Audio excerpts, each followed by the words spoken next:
Gold rate ಅಲ್ಲಿ no change. Silver rate ಕೂಡ ಈಗ ಡೌನ್ ಆಗಿದೆ. ಸಾಕಷ್ಟು ಜನರಿಗೆ ಖುಷಿ ಆಗ್ತಾ ಇದೆ. ಯಾಕೆಂತಂದ್ರೆ ಗೋಲ್ಡ್ ರೇಟ್ ಅಲ್ಲಿ ಏನು ಬದಲಾವಣೆ ಆಗಿಲ್ಲ. ಸ್ವಲ್ಪ ಕಡಿಮೆ ಆಗಿದ್ರೆ ಇನ್ನೂ ಹೆಚ್ಚಿನ ಪ್ರಮಾಣದಲ್ಲಿ ಖುಷಿ ಆಗ್ತಿತ್ತು. ಆದ್ರೆ ಏನೂ ಬದಲಾವಣೆ ಇಲ್ಲ. ನಿನ್ನೆ ಯಾವ ರೀತಿ ಇತ್ತು ಅದೇ ರೀತಿ ಈಗ ತಟಸ್ಥವಾಗಿದೆ ಈ ಒಂದು ಗೋಲ್ಡ್ ರೇಟ್. ಆದ್ರೆ ಸಿಲ್ವರ್ ರೇಟ್ ಮಾತ್ರ ಸ್ವಲ್ಪ ಡೌನ್ ಆಗಿದೆ. 10 ಗ್ರಾಂ ಚಿನ್ನದ ಬೆಲೆ 1,57,000 ರೂಪಾಯಿ. ಕೆಜಿ ಸಿಲ್ವರ್ ರೇಟ್ 2,50,000 ರೂಪಾಯಿ ಆಗಿದೆ. ಇನ್ನು ನಿನ್ನೆ 2.60 ಲಕ್ಷ ಇದ್ದ ಬೆಳ್ಳಿ ಬೆಲೆ ಇವತ್ತು 10,000 ರೂಪಾಯಿ ಇಳಿಕೆ ಆಗಿದೆ. ನೋಡಿ, ಯಾರಾದ್ರೂ ಪರ್ಚೇಸ್ ಮಾಡಂಗಿದ್ರೆ ಮಾಡ್ಕೊಳ್ಬಹುದು ಈಗಲೇ. ಕಳೆದ ಒಂದು ವಾರದಿಂದ ಚಿನ್ನದ ಬೆಲೆಯಲ್ಲಿ ಹಾವು ಏಣಿ ಆಟ ಅಂತೂ ನಡೀತಾ ಇದೆ. ಸದ್ಯ ಚಿನ್ನ ಮತ್ತೆ ಬೆಳ್ಳಿಯನ್ನ ಖರೀದಿಸಲು ಜನರು ಹಿಂದೇಟು ಆಗ್ತಾ ಇದ್ದಾರೆ. ಹಿಂದೇಟು ಯಾಕೆ ಅಂತಂದ್ರೆ ಎಲ್ಲಿ ಮತ್ತೆ ಜಾಸ್ತಿ ಆಗುತ್ತಾ ಅಥವಾ ಮುಂದಿನ ದಿನಗಳಲ್ಲಿ ಕಡಿಮೆ ಆದ್ರೆ ಮತ್ತೆ ಪರ್ಚೇಸ್ ಮಾಡೋಣ ಅಂತ ಯೋಚನೆ ಮಾಡ್ತಾ ಇದ್ದಾರೆ.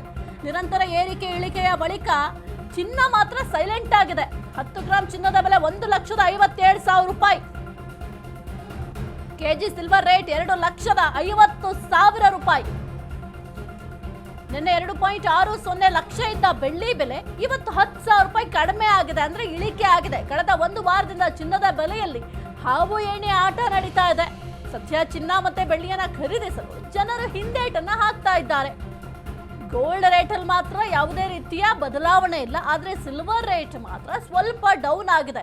ನೀವು ಕೂಡ ಗಮನಿಸಿದ್ರೆ ಒಂದು ವಾರದಿಂದ ಈ ಒಂದು ಚಿನ್ನ ಮತ್ತೆ ಬೆಳ್ಳಿಯ ರೇಟ್ ಅಲ್ಲಿ ಹಾವು ಏಣಿ ಆಟ ನಡೀತಾ ಇದ್ರೆ, ಆದ್ರೆ ಅದಕ್ಕೂ ಮೊದಲು ಬೆಳ್ಳಿ ಯಾವ ರೀತಿ ಹೋಗ್ತಾ ಇತ್ತು ರೇಟ್ ಅಂತಂದ್ರೆ, ಅಯ್ಯೋ ಬೆಳ್ಳಿಯನ್ನ ಇನ್ನು ಮುಂದೆ ನಾವು ಪರ್ಚೇಸ್ ಮಾಡ್ಲಿಕ್ಕೆ ಸಾಧ್ಯ ಆಗೋದಿಲ್ವೇನೋ, ಅಷ್ಟರ ಮಟ್ಟಿಗೆ 4 ಲಕ್ಷ ಆಗೋದ್ರೆ ಏನ್ ಮಾಡ್ಬೇಕು ಬೆಳ್ಳಿ ಅಂತ ಜನಸಾಮಾನ್ಯರು ತಲೆ ಮೇಲೆ ಕೈ ಹೊತ್ಕೊಂಡು ಕೂತಿದ್ರು. ಅಷ್ಟರ ಮಟ್ಟಿಗೆ ಬೆಲೆ ಏರಿಕೆ ಆಗ್ತಾ ಇತ್ತು. ಕೇವಲ ಬೆಳ್ಳಿ ಅಷ್ಟೇ ಅಲ್ಲ, ಗೋಲ್ಡ್ ರೇಟ್ ಕೂಡ ಜಾಸ್ತಿ ಆಗಿತ್ತು. ಆದ್ರೆ ಈಗ ನಿನ್ನೆ ಯಾವ ರೀತಿ ಗೋಲ್ಡ್ ರೇಟ್ ಇದೆ, ಸದ್ಯಕ್ಕೆ ಇವತ್ತು ಕೂಡ ಗೋಲ್ಡ್ ರೇಟ್ ಅದೇ ಇದೆ. ಆದ್ರೆ ಬೆಳ್ಳಿಯಲ್ಲೂ ಅಷ್ಟೇ ನಿನ್ನೆ ಇದ್ದಕ್ಕಿಂತ ಇವತ್ತು ಒಂದು 10,000 ರೂಪಾಯಿ ಕಡಿಮೆ ಆಗಿದೆ. ಇನ್ನು ಮುಂದೆ ಇದೇ ರೀತಿ ಕಡಿಮೆ ಆಗುತ್ತೆ ಅಂತ ಕೂಡ ಹೇಳಲಿಕ್ಕೆ ಸಾಧ್ಯ ಆಗೋದಿಲ್ಲ. ಮಾರ್ಕೆಟ್ ಅಲ್ಲಿ ಏನೆಲ್ಲ ಚೇಂಜಸ್ ಆಗುತ್ತೆ ಅದರ ಮೇಲೆ ಈ ಒಂದು ಚಿನ್ನ ಮತ್ತೆ ಬೆಳ್ಳಿಯ ರೇಟ್ ಡಿಪೆಂಡ್ ಆಗುತ್ತೆ.